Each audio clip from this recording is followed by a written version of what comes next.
भगवान का विवाह माँ रुक्मणी जी के साथ में हुआ। वैसे तो भगवान के 16,108 विवाह हुए। कितने विवाह हुए?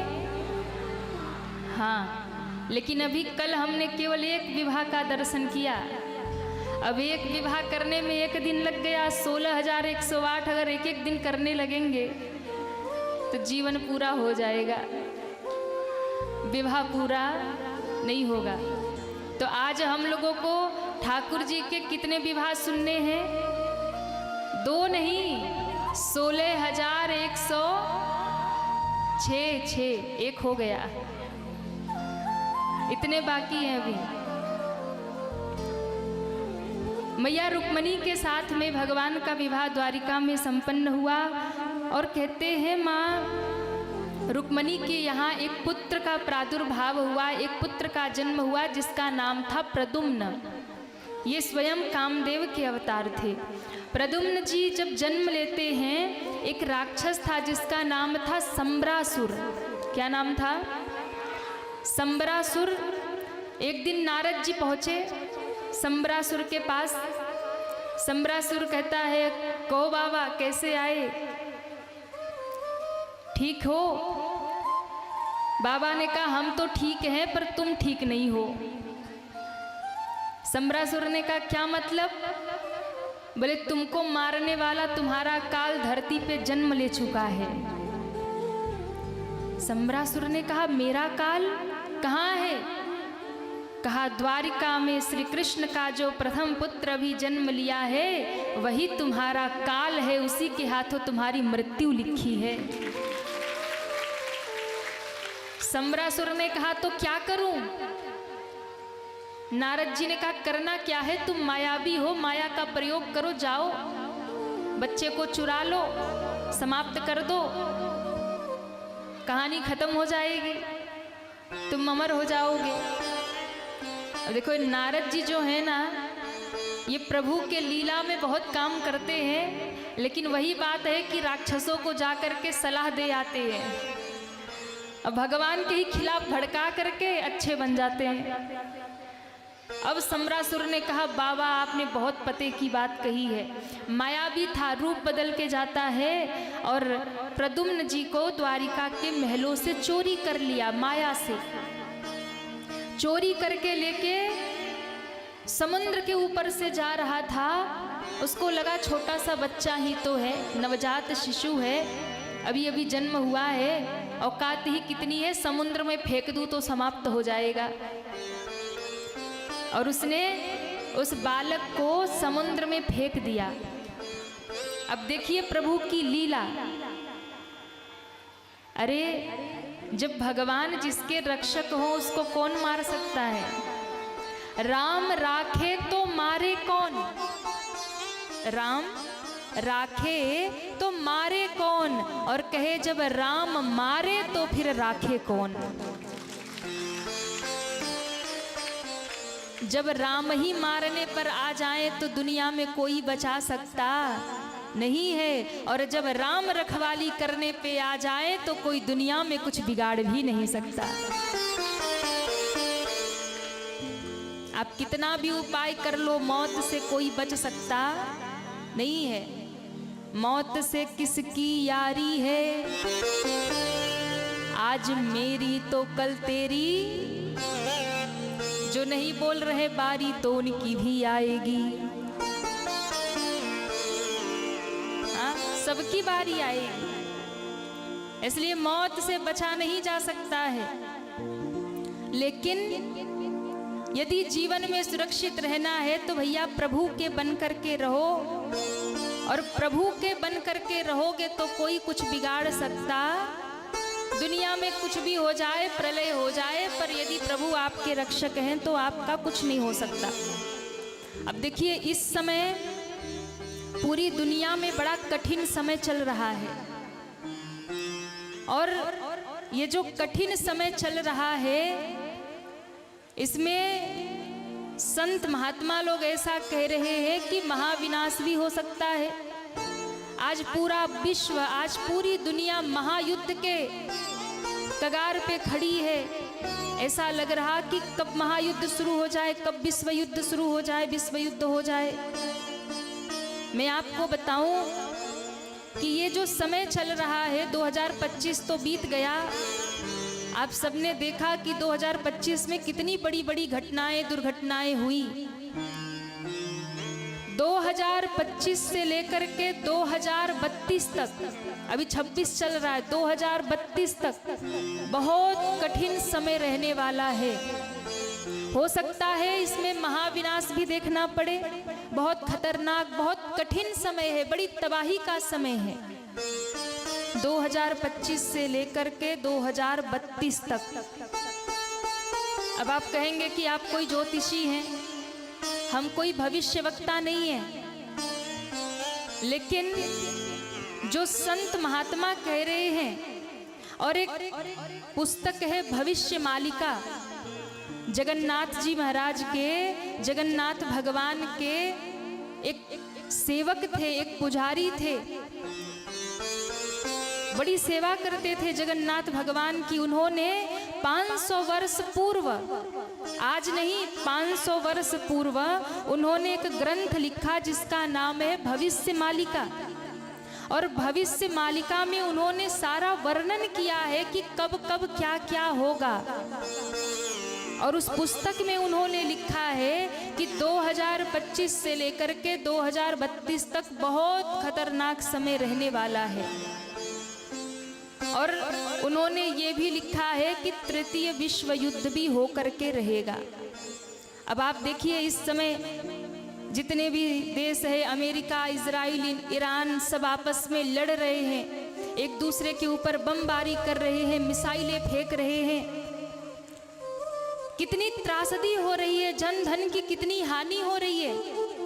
और ये मत सोचिए कि भारत कहीं दूर है, भारत कहीं बचा है, ये मत सोचिए। भारत पर भी उस युद्ध का प्रभाव पड़ रहा है और पड़ेगा ही। अभी देखिए सिलेंडर की हल्ला हो रहा है ना कि कमी पड़ रही है, क्या होगा, कैसे होगा, महंगा हो रहा, ये हो रहा, वो हो रहा, लोग लाइन लगा लगा के खड़े हैं। ये सब बातें भविष्य मालिका में प्रथम में ही बता दी गई है महाविनाश का। और देखिए युद्ध जब भी होता है तो महाविध्वंस ही होता है। युद्ध होता है तो जन धन की हानि होती ही है। युद्ध होता है तो उसका प्रभाव सदियों तक रहता है। इसलिए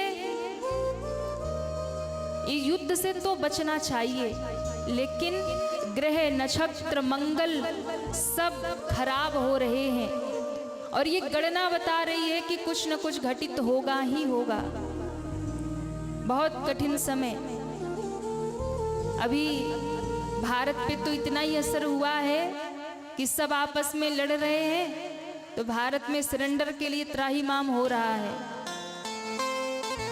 लोग हल्ला मचा रहे। अच्छा, गांव में जो रहते हैं उनको तो फिर भी ठीक है, उनको कुछ और सुविधा मिल जाएगी, पर जो बड़े बड़े शहरों में, बिल्डिंगों में रहते हैं, समझो अगर उन्हें गैस ना मिली तो भूखे मरेंगे। कितनी समस्या है। ये महायुद्ध का प्रभाव, ये जो युद्ध चल रहे हैं ना, इसका प्रभाव है।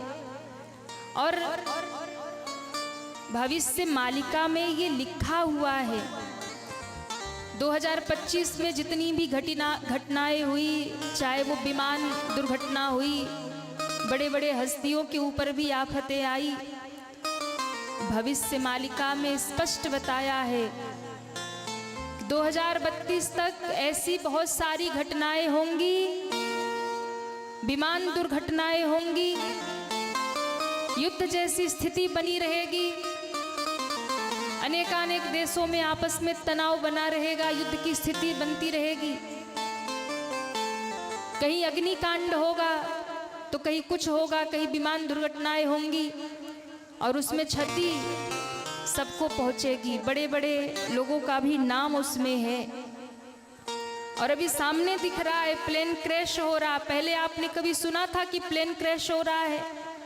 पहले कभी गिरता था, लेकिन अब देखो रोज कोई ना कोई घटना आ जाती है। प्लेन क्रैश हो गया, कहीं हेलीकॉप्टर क्रैश हो गया, बहुत सारी हस्तियां उसमें चली जा रही हैं। तो ये सब भविष्य मालिका में लिखा हुआ है। उन्होंने भविष्य मालिका में ये भी लिखा था कि मुगलों का राज्य आएगा, वो भी हुआ। उसमें ये भी लिखा था कि देश का बंटवारा होगा, वो भी हुआ। पाकिस्तान बना ना। उन्होंने उस पुस्तक में ये भी लिखा था कि देश का बंटवारा होगा, वो भी हुआ। अंग्रेजों का शासन होगा, अंग्रेज आकर के शासन करेंगे, वो भी घटनाएं सत्य हुई। बहुत सारी बातें उसमें लिखी हुई है। और कोरोना काल जो महामारी आई, वो भी उसमें लिखा था कि जब जगन्नाथ जी के ध्वज में आग लग जाए तो समझ लेना कोई महाप्रलय होगा। जगन्नाथ जी साक्षात कलयुग के देव हैं, कलयुग के देवता जगन्नाथ जी हैं और साक्षात विराजमान है। वहां यदि कुछ भी घटना होती है तो वो कुछ न कुछ संकेत देता है। ध्वज में जब आग लगी तो कोरोना काल आया, 2 साल तक उस महामारी में हम सब जूझे। उन्होंने ये भी लिखा है कि जो जगन्नाथ जी का नील चक्र है वो जब टेढ़ा हो जाए तो समझना कि अब कुछ न कुछ घटनाएं होंगी, और थोड़ा टेढ़ा हुआ है। जगन्नाथ जी का नील चक्र टेढ़ा हो जाए, जब जगन्नाथ जी के वस्त्रों में कभी आग लग जाए, जब जगन्नाथ जी का कल्प वृक्ष जो है वो तूफान में भंग हो जाए, तब समझ लेना कि तृतीय विश्व युद्ध होगा। और आज दुनिया में ऐसी स्थिति बन रही है कि सारे देश जब एक दूसरे के आमने सामने खड़े होंगे तो तृतीय विश्व युद्ध शुरू हो जाएगा। चतुर्थ विश्व युद्ध की बात उन्होंने नहीं लिखी है, पर उन्होंने ये लिखा है कि तृतीय विश्व युद्ध होकर के ही रहेगा। जब 10-20 देश इकट्ठे होंगे आपस में तो तृतीय विश्व युद्ध हो जाएगा। और उस महायुद्ध में, उस विश्व युद्ध में बहुत सारे लोग मारे जाएंगे, जनधन की हानि होगी, क्योंकि सभी देशों के पास अपने अपने हथियार है, सबके पास मिसाइलें हैं, सबके पास बम है, सबके पास गोला बारूद सबके पास है। और जब वो चलेगा तो फिर उसकी कल्पना करना भी बड़ी अद्भुत है, खतरनाक है कि क्या स्थिति बनेगी। लेकिन एक बात हम कहें आपको, भविष्य मालिका ग्रंथ में ये तो लिखा है कि जब महाविनाश होगा, ये सारी स्थिति जब दुनिया में घटित होगी, इस महाविनाश में जब ये सब क्षतिग्रस्त हो रहे होंगे, पूरी दुनिया में, पूरे देश में केवल 70% लोग समाप्त हो जाएंगे। उसमें 70% लोग समाप्त होंगे, केवल 30% बचेंगे। और वो कौन बचेंगे? तो कहा जो ब्राह्मण और गऊ के उपासक होंगे, जो भजनानंदी होंगे, जो भजन करने वाले होंगे, जो धर्मात्मा होंगे और जो मेरे ठाकुर जी की शरण में होंगे, बस वही बचेंगे। ये भी स्पष्ट लिखा है कि उनकी ही रक्षा भगवान करेंगे उस समय, उनकी ही सुरक्षा भगवान करेंगे उस समय जो भगवान की शरण में होंगे। पापी तो सब मरने वाले हैं, हाँ, जो अधर्म के मार्ग पे चल रहे हैं, जो खूब पाप कर रहे हैं, कर लो जितना करना है, क्योंकि भविष्य मालिका में जो लिखा है वो सत्य होकर के ही रहता है। जो जो बताई है बातें उन्होंने भविष्य मालिका में, वो सारी सत्य हुई है। एक एक करके सब घटना सामने देखने को मिल रही है।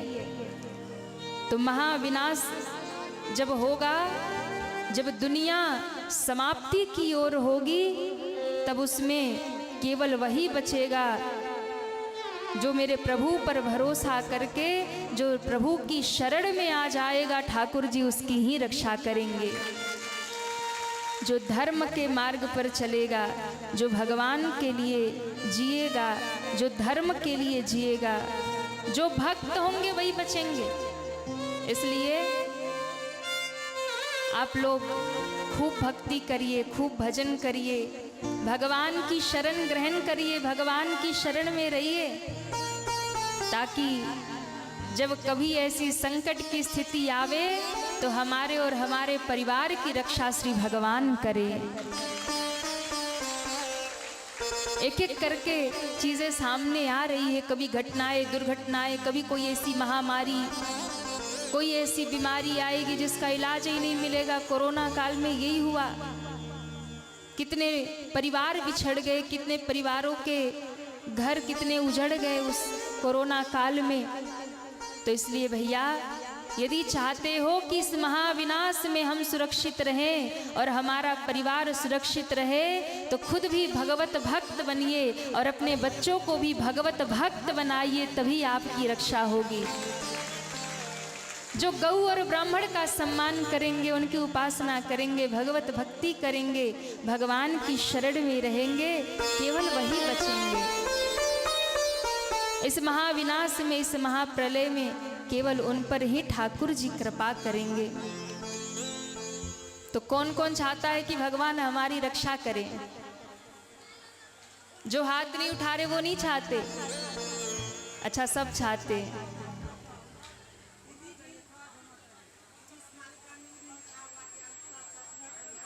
हाँ,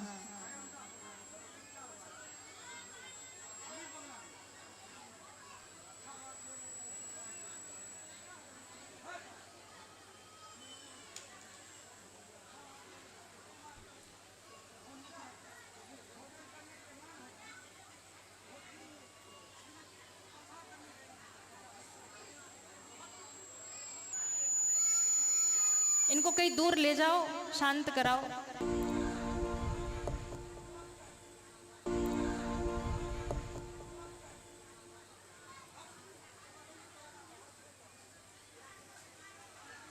सब कथा में ध्यान दो, सब इधर देखो। वो होते ना कोई दूसरे बुद्धि वाले जो कथा में विघ्न करने आते हैं, लंका वाले हैं, वो होंगे कंस के खानदान के, ठाकुर जी जाने।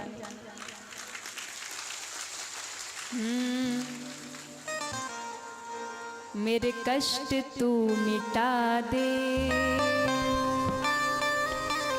दुनिया बनाने वाले, कष्ट तू मिटा।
और जिंदगी की मोहन तेरे हवाले। मेरे कष्ट तू मिटा दे, जय हो दुनिया बनाने वाले। मेरे कष्ट तू मिटा दे, दुनिया बनाने वाले। जिसको जिसको दुख मिटाना, उठाओ पूरे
तुम बसे हो, सांसों में तुम बसे हो, दिल में समाने वाले, सांसों में तुम बसे हो, दिल में समाने वाले, मेरे कष्ट तू मिटा दे, दुनिया बनाने वाले, मेरे कष्ट तू मिटा दे, दुनिया बनाने वाले।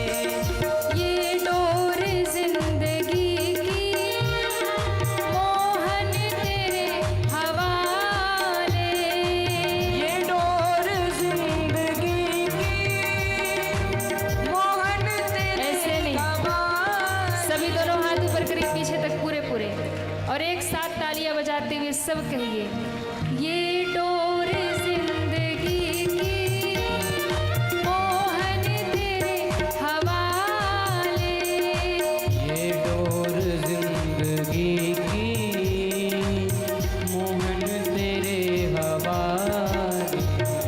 मेरे कष्ट तू मिटा दे, जय हो दुनिया बनाने वाले, मेरे कष्ट तू मिटा दे, दुनिया बनाने वाले, दुनिया बनाने वाले, दुनिया बनाने वाले।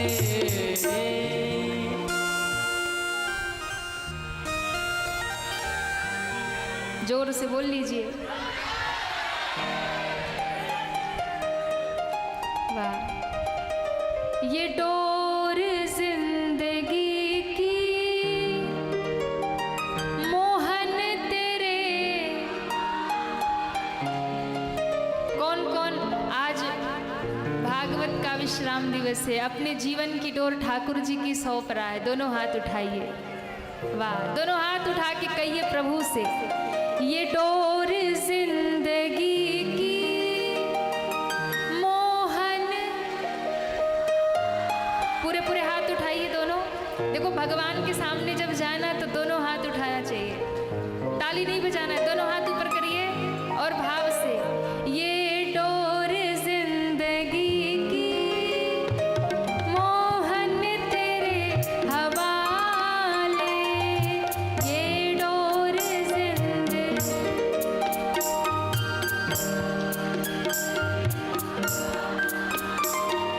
मेरे कष्ट तू मिटा दे, दुनिया बनाने वाले,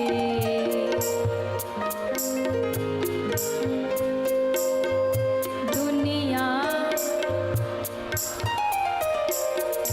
मेरा, ठाकुर जी से कहिए कि प्रभु आपके सिवा दुनिया में हमारा कोई नहीं है, मेरा ना और कोई इस जग में आसरा है, मेरा ना इस जग में, मुझको तलाश तेरी नैनों में सांवरा है, मुझको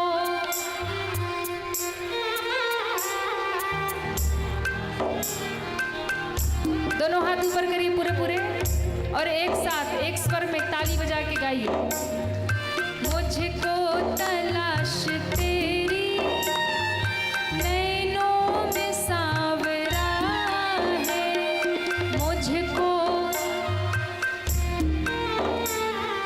नैनों में दर्शन की आरज़ू है, दर्शन, किसको किसको ठाकुर का दर्शन करना, उठाओ पूरे पूरे हाथ, सबको करना है दर्शन, एक साथ कहिए, हे हरि, दर्शन की आरज़ू है, दर्शन की आरज़ू, कौवे चराने वाले, दर्शन की आरज़ू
भागवत महापुराण की जय हो।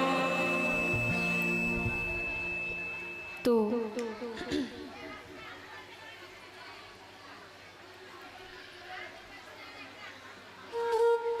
सम्रासुर ने बालक को डाल दिया समुद्र में। एक मछली ने निगल लिया, मछली के पेट में बालक चला गया। एक विशाल मछली ने मुख खोला और बालक सीधा उसके मुख से होते हुए उसके पेट में चला गया। कहते हैं उसी के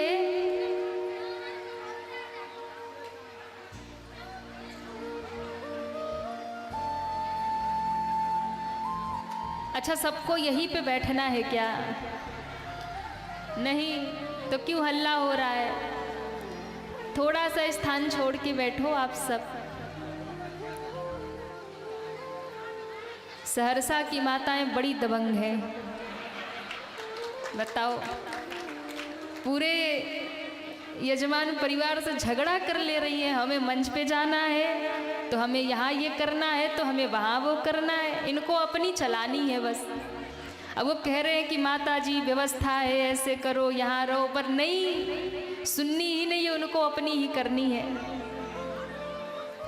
इतने जोर जोर से हल्ला आप लोग करेंगे तो कथा रुक जाएगी। आज विश्राम दिवस है, आनंद ले लो। बोलिए कृष्ण कन्हैया लाल की जय हो।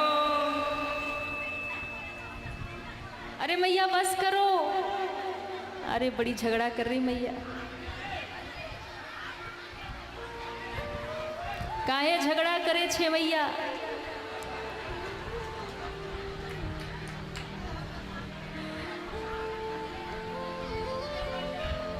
हाँ? बिठा दो भैया, बिठा दो। मैया बड़े गुस्से में। काहे झगड़ा करे छे मैया? बैठे छे, बैठे। शांति शांति रखे मैया। जय हो। बोलिए कृष्ण कन्हैया लाल की। कथा कहें कहें कि बंद करें? अच्छा सुनाएं? तो आप लोग सुनेंगे तब ना सुनाएंगे। आप लोग तो अपनी ही सुना रहे। जैसे ही हम सोच रहे कथा आगे ले चली, उधर हे सुन। हाँ, हल्ला ना करो। बोलो भागवत महापुराण की। कहाँ गई कथा? मछली, वाह। मछली ने बालक को निगल लिया। उसी के राज्य के एक मछुआरे ने मछली को पकड़ा। बड़ी मछली उसे मिली समुद्र से, तो उसको लगा राजा को भेंट करूंगा तो राजा बड़ा खुश होगा। सो ले जाकर के राज दरबार में सम्रासुर को भेंट स्वरूप वही मछली दे दिया जिस मछली के पेट में प्रद्युम्न जी थे। अब देखिए, दुनिया में आप मौत से भागते हैं ना, मौत जहाँ जिसको जैसे होनी है वो घूमकर वही आ जाएगा। सम्रासुर तो बड़ा खुश था, मैं अमर हो गया। मछली को भेज दिया, भोजनालय में ले जाओ, बढ़िया भोजन बनाओ। और इधर क्या हुआ, नारद जी ने सब सिस्टम बिठा रखा था। देवी रति उनको कहा कि तुम वेश बदल करके उसके रसोइये में जाओ, वहाँ पर छोटे बालक के रूप में प्रद्युम्न जी आएंगे, उनका पालन पोषण करना, उनको अस्त्र शस्त्र की शिक्षा देना। देवी रति रूप बदल करके आ गई, वेश बदल करके माया के रूप से वहाँ मछली का पेट फाड़ा तो बालक निकला। अब बालक को अस्त्र शस्त्र की शिक्षा देने लगी, लालन पालन करके बड़ा किया। सम्रासुर बहुत खुश है कि मैंने अपने मृत्यु पर विजय प्राप्त कर लिया, पर उसे खबर नहीं है कि मेरी मृत्यु तो मेरे राजमहल में ही बड़ी हो रही है। एक दिन महाराज जब सारे विद्याओं से निपुण हो गए, प्रद्युम्न जी ने सम्रासुर को ललकारा और युद्ध में उसे समाप्त कर दिया। बोलिए प्रद्युम्न जी महाराज की। नारद बाबा ने विवाह करवा दिया और विवाह करवा के नारद बाबा आ गए द्वारिका। रुक्मणी मैया उदास बैठी थी तो कहा क्यों उदास हो? कहा मेरा बेटा बचपन में खो गया, आज तक नहीं लौटा, कहाँ चला गया? नारद जी ने कहा आरती की थाल सजाओ। क्यों? बेटा ही नहीं आ रहा, साथ में बहू भी द्वारिका पधार रही है। आहा, द्वारिका में खूब स्वागत सत्कार किया गया। इस प्रकार प्रद्युम्न जी की कथा आई। दूसरा विवाह भगवान का जामवंती जी के साथ में, तीसरा सत्यभामा जी के साथ में, चौथा विवाह कालिंदी जी के साथ में, पांचवा विवाह मित्र वृंदा के साथ में, छठवां विवाह सत्या के साथ में, सातवां विवाह भद्रा के साथ में और आठवां विवाह भगवान का लक्षणा के साथ में संपन्न हुआ। बोलिए द्वारिकाधीश की जय हो। अब भाई 16,108 तो ऐसे ही कराना पड़ेगा, जल्दी जल्दी फेरे डलवाने पड़ेंगे। और जैसे आजकल लोग मंडप में कहते हैं ना, पंडित जी थोड़े जल्दी कर दो। हाँ,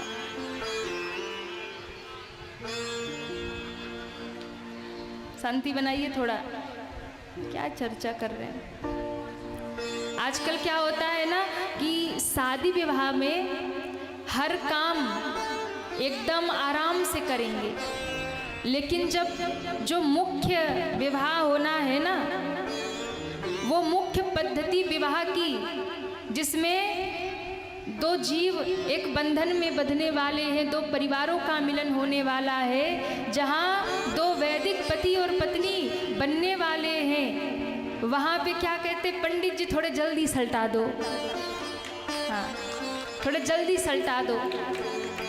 आजकल क्यों इतने परिवारों में विखंडन हो रहे हैं, विवाह विच्छेद हो रहे हैं, बहुत लंबे समय तक रिश्ता चलता नहीं है, बेटों के घर टूट जाते हैं।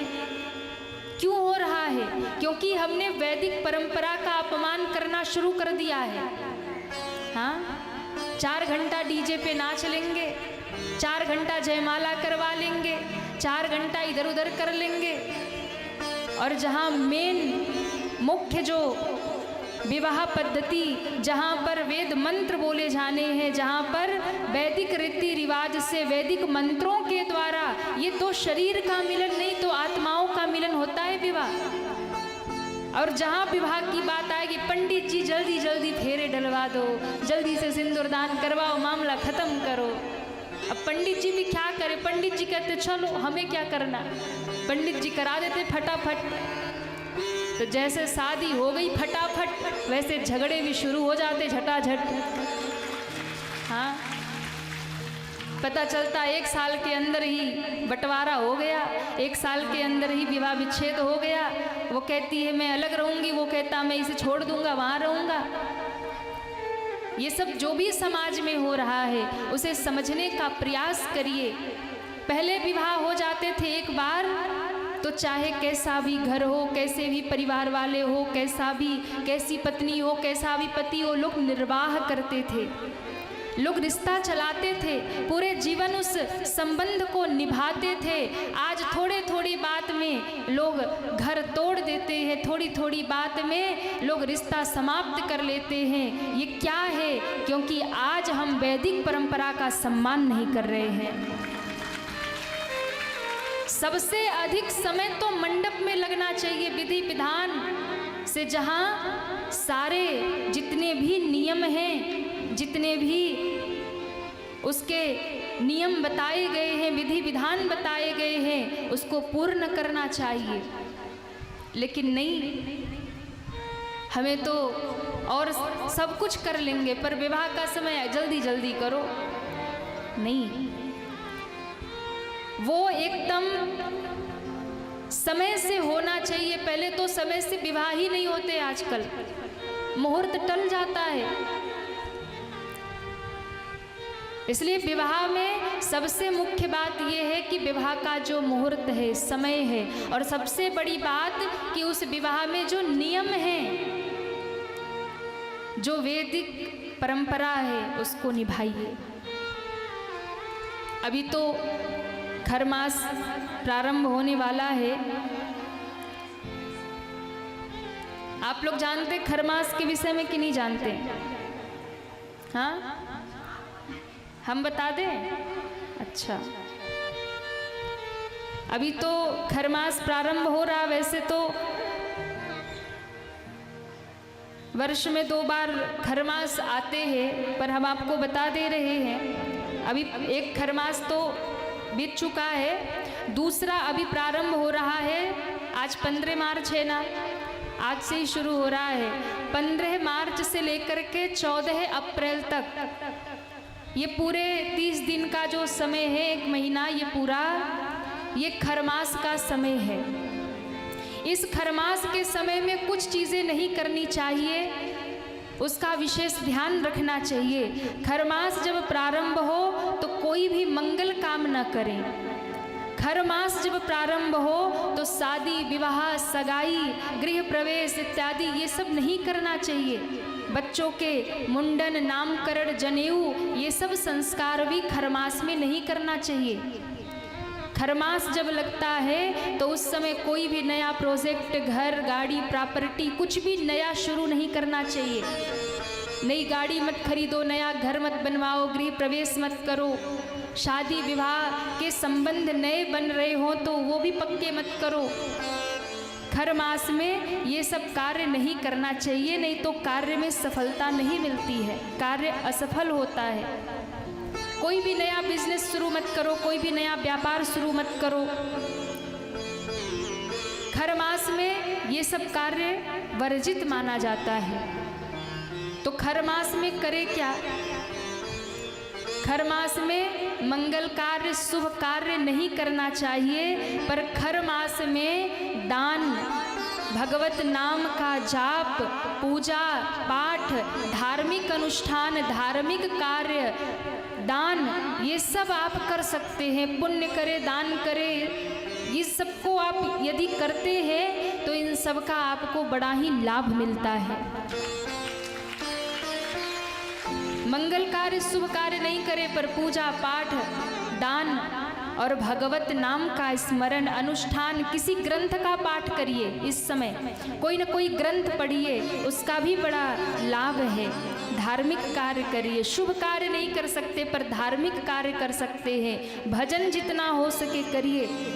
वर्ष में 2 बार खरमास आते हैं। एक बार जब सूर्य धनु राशि में जाते हैं तब खरमास लगता है, और सूर्य दोबारा जब मीन राशि में जाते हैं तब खरमास लगता है। तो भगवान सूर्य अब मीन राशि में प्रवेश कर रहे हैं, तो अब खरमास प्रारंभ होगा। और खरमास जब प्रारंभ होगा तो कोई भी शुभ कार्य, मंगल कार्य उतने समय के लिए, 1 महीने तक के लिए आप रोक करके रखिए।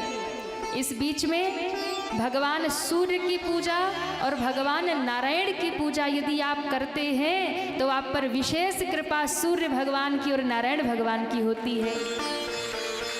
नारायण का पूजन करें, भगवान सूर्य का पूजन करें, और हो सके तो इस 1 महीना सुबह स्नान करके तांबे के लोटे में 1 लोटा जल भर के लाल चंदन, लाल पुष्प, अक्षत, प्रसाद भगवान सूर्य को सुबह सुबह जल अवश्य अर्पित करें। उससे बहुत बड़ी कृपा प्राप्त होगी, बड़े लाभ होंगे। भगवान सूर्य को अर्घ समर्पित करें, ओम सूर्याय नमः कह करके आप सूर्य भगवान को यदि जल समर्पित करते हैं तो उसका बड़ा लाभ है। जो बच्चे पढ़ने में कमज़ोर हैं, जिनकी बुद्धि, जिनका मन पढ़ाई में नहीं लगता है, रोज सुबह भगवान सूर्य को 1 लोटा जल जरूर दिलवाइए।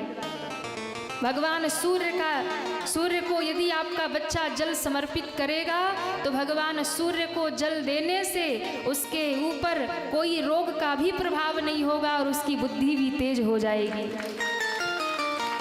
भगवान सूर्य को साधारण मत समझना, वो हनुमान जी के गुरु हैं।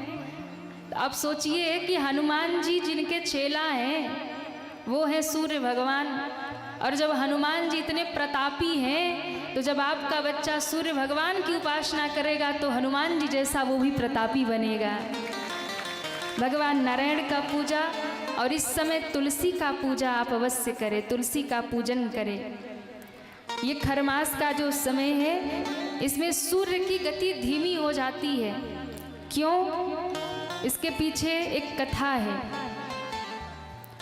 अच्छा, आप लोगों ने सुना होगा कि खरमास लग गया, ये मत करो वो मत करो, जानते तो होंगे आप लोग, सुने तो होंगे कि खरमास में ये नहीं करते वो नहीं करते। तो ये इसके पीछे एक कथा है, क्यों नहीं करते। कथा आप लोग जानते हैं कि खरमास क्यों लगता है।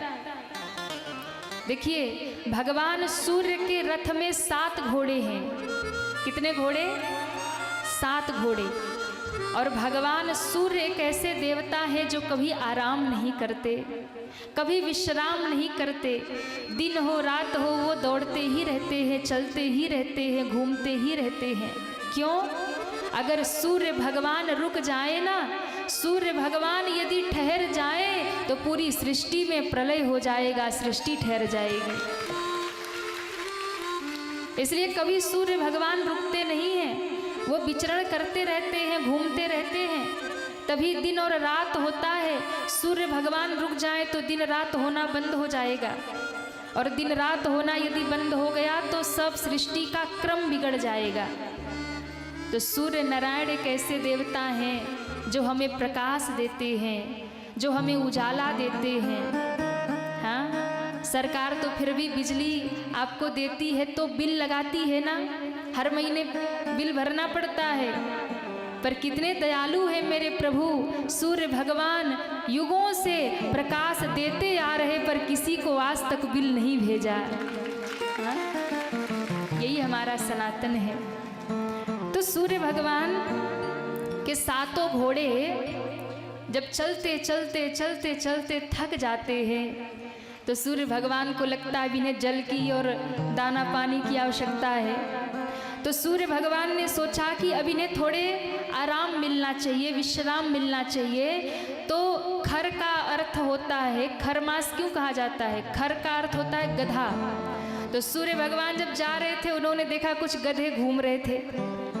सूर्य भगवान ने कहा कि जब तक मेरे घोड़े विश्राम करेंगे तब तक इन गधों को ही अपने रथ में लगा लेता हूँ। तो अपने घोड़ों को विश्राम करने के लिए, मार्कंडे पुराण की कथा है, अपने घोड़ों को विश्राम के लिए छोड़ दिया। जब सूर्य भगवान के घोड़े 1 महीने आराम कर रहे तो उस समय खर यानी गधे को अपने रथ में जोड़ लिया है। अब घोड़ा दौड़े और गधा दौड़े तो अंतर तो होता है।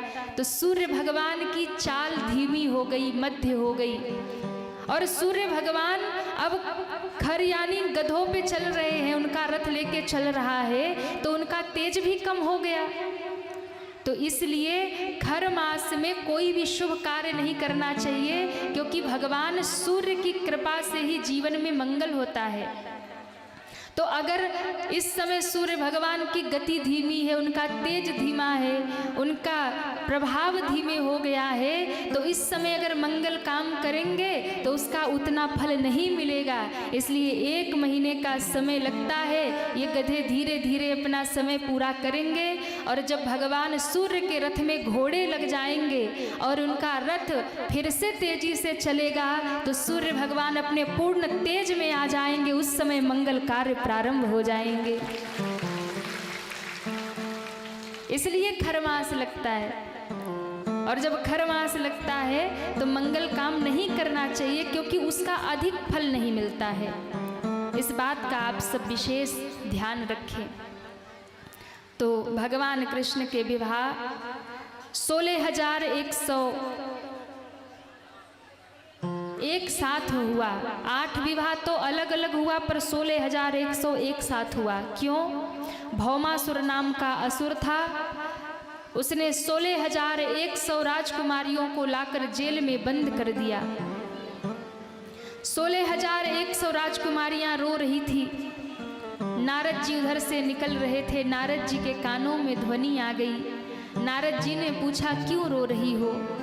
कहा बाबा, इस पापी के यहाँ हम जेल में बंद हैं, ना हमें कोई छुड़ा पा रहा है। हमारे जो भी पिता हैं उनको इसने जीत लिया है, किसी को मार दिया है, किसी को जीत लिया है, कोई हमारी रक्षा करने यहाँ नहीं आ रहा है। और भौमासुर ने सोचा था कि 20,000 राजकुमारियों को इकट्ठा करूंगा और एक साथ सबसे विवाह रचा करके विश्व रिकॉर्ड बनाऊंगा। कितनी राजकुमारियां? 20,000। दुनिया में नाम हो जाएगा, विश्व रिकॉर्ड बन जाएगा। अब कई मूर्ख होते हैं, देखो कोई अच्छा काम करके विश्व रिकॉर्ड बनाता है, कोई दौड़ करके विश्व रिकॉर्ड बनाता है, कोई क्रिकेट खेल करके विश्व रिकॉर्ड बनाता है।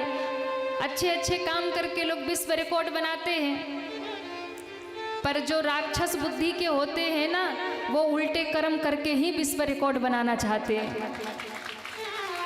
वो गलत काम करके ही दुनिया में फेमस होना चाहते। कई लोगों को आपने देखा होगा, ऊट पटांग हरकत करते हैं, क्यों? बोले दुनिया हमें जान जाएगी।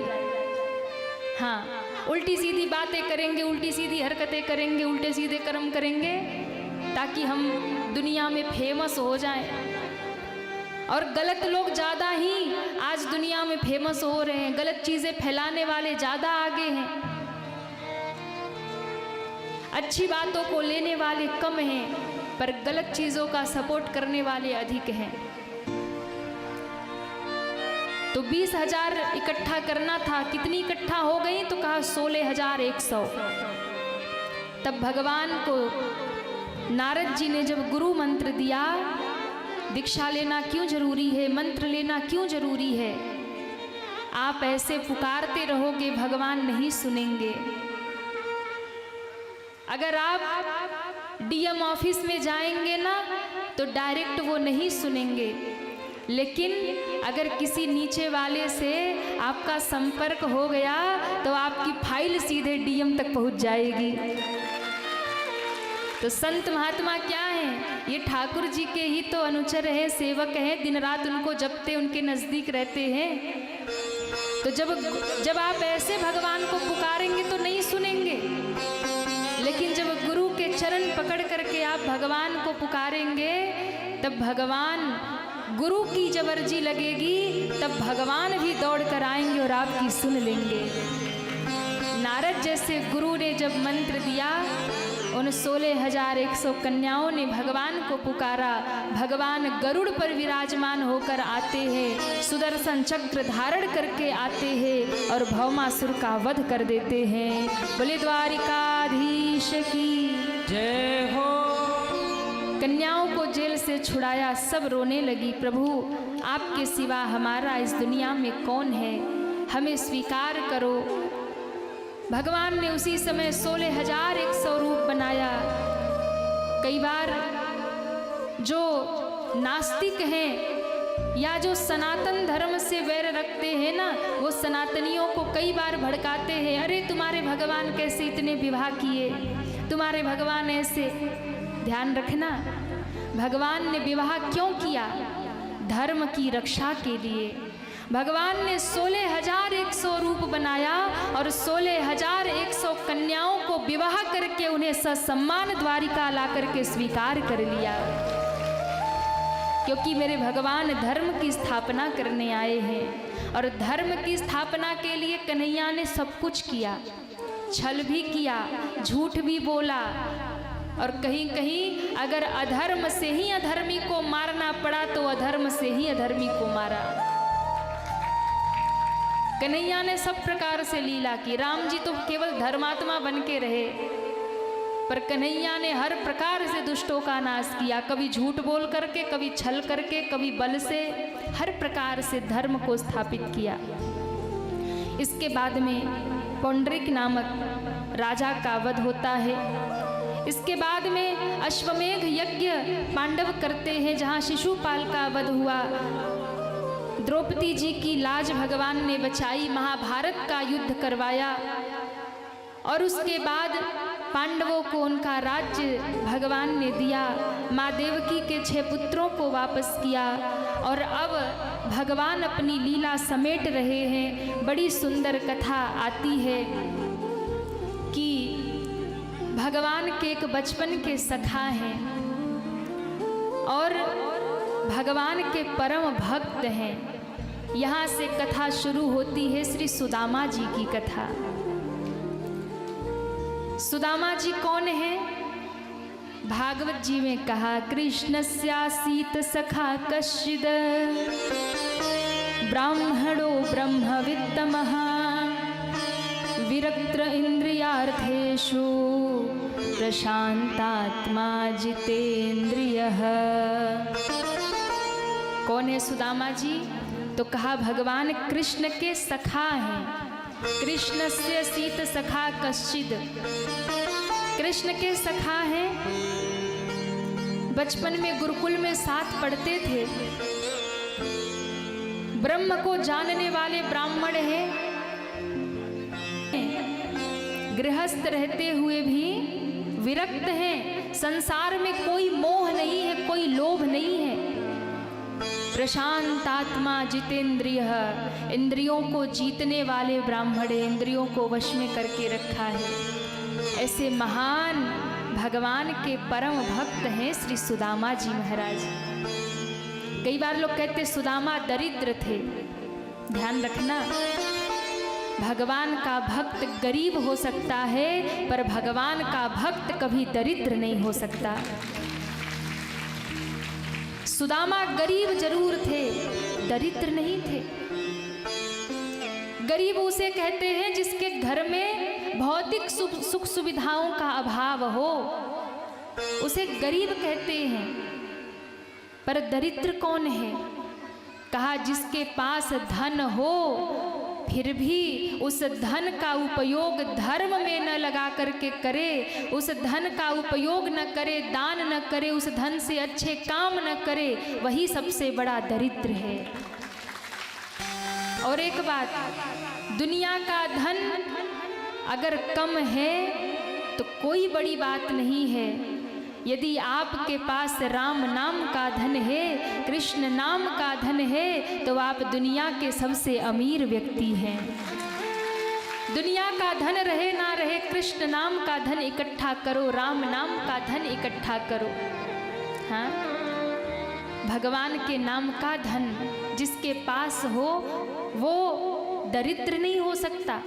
ये भगवान के ने सुदामा के चरण पखारे, लक्ष्मी के आसन पर सुदामा को बिठा दिया, दुनिया को दिखाया कि ये सुदामा कितना महान है। इसलिए सुदामा के पास कृष्ण नाम का धन है। घर में टूटा सा छप्पर है, घर नहीं है, छोटी सी झोपड़ी है। बारिश होती है तो पूरा जल घर के भीतर आता है। बैठे बैठे रात बीत जाती है, पर कभी कृष्ण को उलाहना नहीं दिया कि तुमने हमें कुछ नहीं दिया। बड़े प्रेम से सुदामा जी रात भर कीर्तन करते हैं और कृष्ण को धन्यवाद देते हैं। वाह कन्हैया, आज रात भर तूने हमें जागने को मजबूर कर दिया। ऐसी बारिश हुई हम सो न पाए, अच्छा ही हुआ सो जाते तो सोते रह जाते, जगे थे तो तेरा नाम जप रहे थे। कभी खाने को मिले तो कृष्ण का धन्यवाद देते थे, कभी न मिले तो दुगुना धन्यवाद देते थे कि वाह कन्हैया, आज तो भूखा रख दिया, एकादशी का व्रत आज फिर से करवा दिया। ये होता है भक्त, कि भगवान को हर स्थिति में धन्यवाद करे, भगवान को हर स्थिति में प्रेम करे, वो सच्चा भक्त होता है। भक्ति डगमगा जाती है लोगों की जब विपत्ति का समय आता है, भक्ति छूट जाती है लोगों की जब दुख का समय आता है, भगवान को छोड़ देते हैं लोग जब जीवन में कुछ ऐसी घटना हो जाती है। अब भगवान से भरोसा उठ गया, अब विश्वास उठ गया। ध्यान रखना, भगवान परीक्षा भी उसी की लेते हैं जिसको अपना बनाते हैं। जिसको अपना नहीं बनाना है ना, उसको तो खूब धन देंगे, खूब सुविधा देंगे, खूब आनंद में रह बेटा। पर जो जितना तड़प रहा है, जो जितना दुख पा रहा है, समझ लो कृष्ण उसे उतना ही स्वीकार कर रहे हैं। जितनी परीक्षा जीवन में होगी ना, उतनी कृपा आपके ऊपर भगवान की बरसेगी। तो सुदामा जी भगवान को याद करते हैं, कभी उलाहना नहीं देते। कभी 2-2 दिन बीत जाता है, भूखे रह जाते हैं, बच्चे भूखे रहते हैं, जल पी करके सुदामा जी रह जाते हैं और खूब भजन करते हैं, कृष्ण को याद करते रहते हैं। और कृष्ण के विरह में, कृष्ण के प्रेम में कृष्ण को याद करते हैं पर कभी द्वारिका नहीं जा रहे। उन्हें लगता है कि अगर मैं द्वारिका जाऊंगा, कृष्ण से मिलूंगा, तो कन्हैया क्या सोचेंगे। कुछ मांगने आया होगा, घर में गरीबी है, इस कारण कभी द्वारिका नहीं जाते, पर याद में तड़पते हैं, रोते हैं सुदामा जी। तुम्हारी याद आती है, तुम्हारी याद आती है, बताओ क्या करे मोहन। तुम्हारी याद आती है, बताओ क्या करे मोहन। तुम्हारी याद आती है, बताओ क्या करे मोहन। चैन हम हो नहीं आता, चैन हमको नहीं आता, बताओ क्या करे मोहन। तुम्हारी याद आती है, हे हरि बताओ क्या करे मोहन।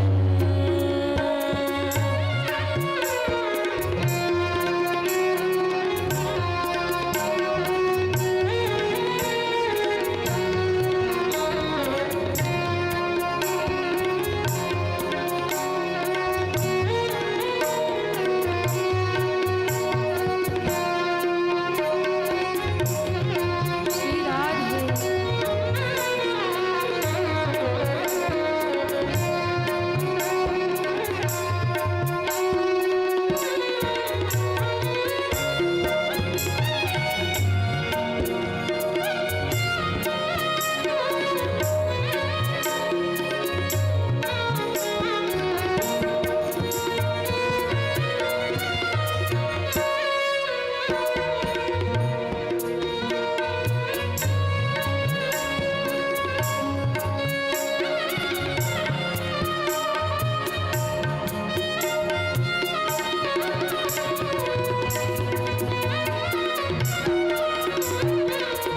सुबह और शाम आती है,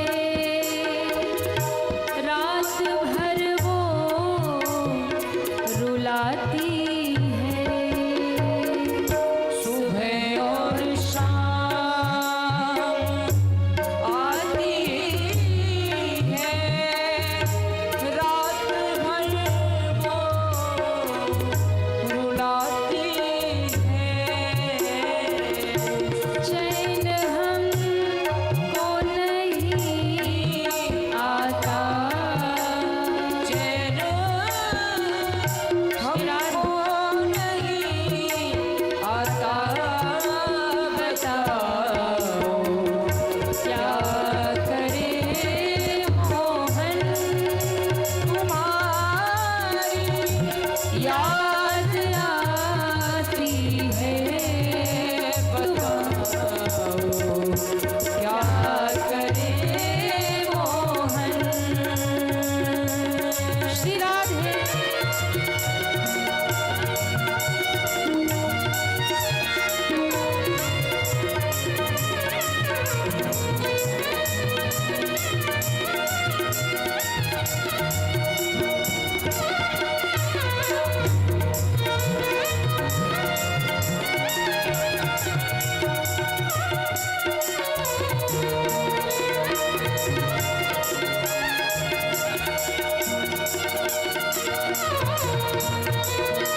चलने दे।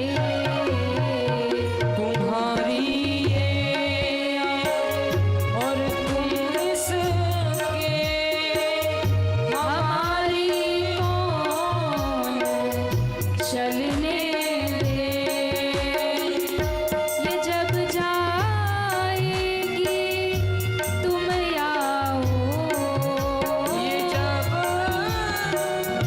जाएगी तुम आओ, बताओ क्या करे मोहन।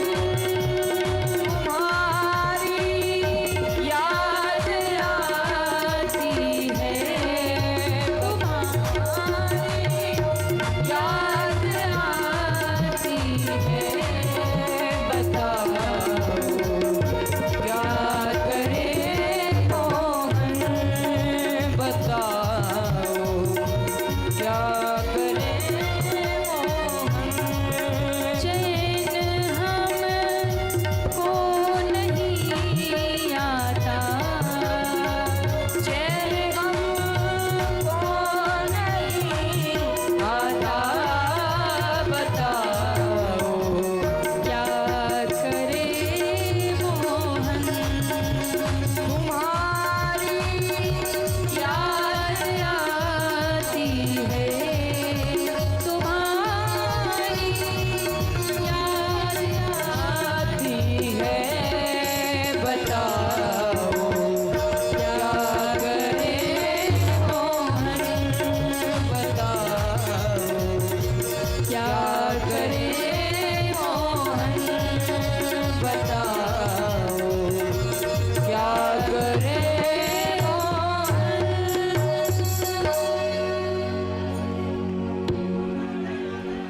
चैन हमको